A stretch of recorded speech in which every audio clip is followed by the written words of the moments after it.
Again, it's not about perfection. You know, it's about progress. It's about getting something together.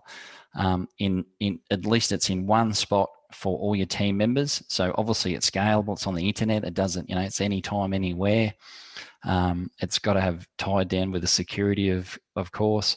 And then, you know, that's the logistics of it. You've got to be able to have technology and systems and procedures so that you can scale and get everything that's in your head into a particular process, or, you know, technology, whether it's in an intranet, if you like. And then that's the key. And then, you know, probably just comes down to the habits that you create in the firm, and then the practicality. Now, you know, how do we actually do it? You know, how do we do it? So Eddie said they use we can use Xero Practice Manager for this. Probably not so much. You probably have documented policies around Practice Manager, but I don't think you'd be using it as an intranet. Jamie, is that? Yeah. There's certain links that you can put in, you know, as part of your process in Xero Practice Manager. And yeah, I noticed Carmen, yeah, and we do that as well. So yeah, you can have quite detailed checklists in Xero Practice Manager. So it just depends on the level of detail you want to go to. You know, and then checklists for jobs, working papers as well. So yeah, it's important to sort of find a balance. You know, I think a recent Friday tip from Ed, Brent, was about being, you know, the difference between a tradesman and a master craftsman.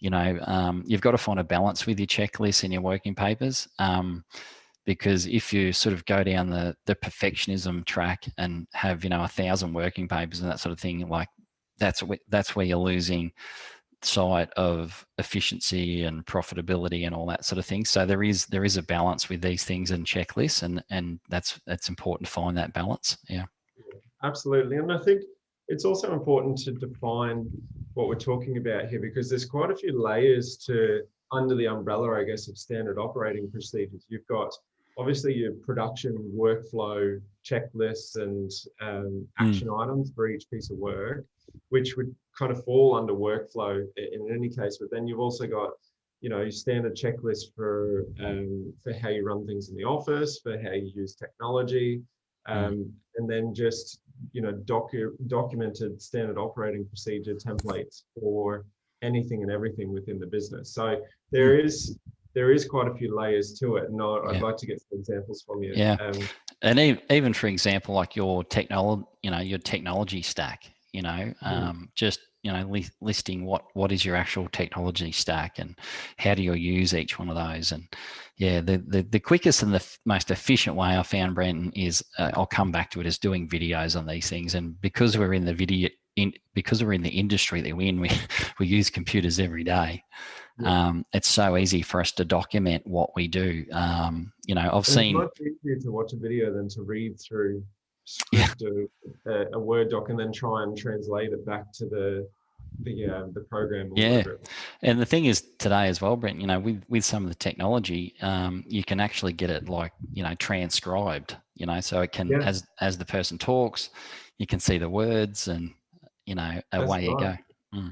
We actually use a platform called Searchy for all of our videos at Wize, and in the Wize vault, when you're in the vault, you'll see on the right hand side now you can actually search the entire vault for any word, and all of our videos are actually transcribed in the background now, and that's done automatically. Now, it's not perfect, but it allows you then to, from one medium, create a number of different layers to it as well. I just wanted to say, Christy mentioned that she's got her VA has a standard operating procedure template that she uses to create standard operating procedures from Loom videos, and then we use Google Sites as a resource center. Yeah. So that's perfect. So, and on that, guys, we've built an intranet for you. So many people on here have their Wize Hub already, but we've got an intranet sitting there ready, waiting to go for you to just upload your standard operating procedures, which will show you as well if you haven't got it already.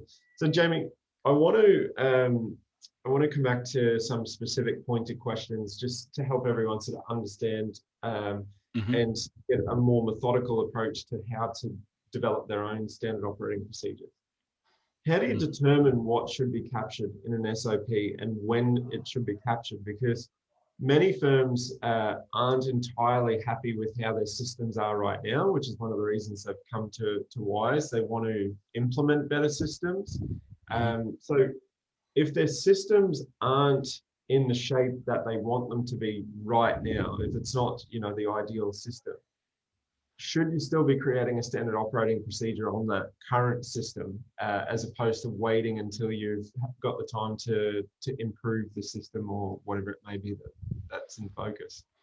Yeah, no, there's no, with this particular topic, Brenton, there's no time like the present, you know, and, you know, whether it's Google Sites or SharePoint or something, as long as you make a start. Now, if you're a Wize member, you know, we've developed off the back of what I've done for years is the Wize Hub.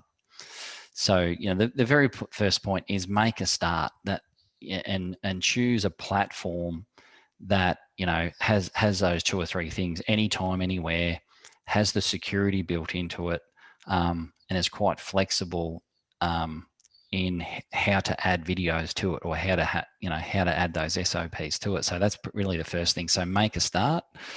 I think the next thing is, you know, get the team in your team meetings some training.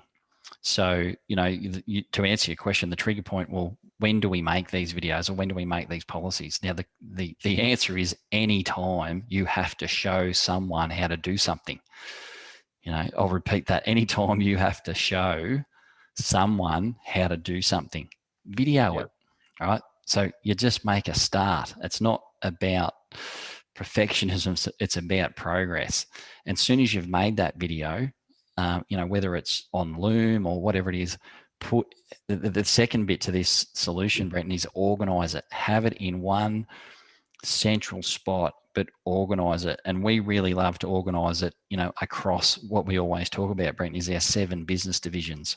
So, you know, board, marketing, sales, production, and so forth. You know, where does it most likely fall across those 7 divisions? And that's, you know, that's the philosophy of Wize from a helicopter point of view, is the different areas or the different divisions of the business. And that's how we, you know, that's how we like to categorize our videos and our SOPs. So, you know, if you've got some other way to do it, I wouldn't get hung up about it, but it's important that these things are categorized. I think it's pretty critical. And also that you can search for them. So you can you want people to be able to find them quickly. And the bigger you get, the bigger your firm get, the more you can scale. It's easy to do a lot of this by brute force when, you know, you've got 1 team member, 2 team members, and so forth. But as you get bigger, you definitely want to have your own vault of SOPs. And, you know, that's in the Wize Hub. That's where we've got that section called how to. You know, how do I do this? How do I do that? You know, and what I love about it is when you've got a new team member, whether they're sort of experienced or inexperienced, you can just say, you know, go and have a look at this video under how to, you know, and you can even have a video that's a video of the entire intranet, you know, the different divisions and all that sort of thing. So it's really never ending. It's really never ending what you can do. Absolutely. So I want to get a little bit practical here. So are you able to share your screen? And let's start showing people what we're actually talking about. Now, if you don't mind, I'd like to see how you guys do it at Sky.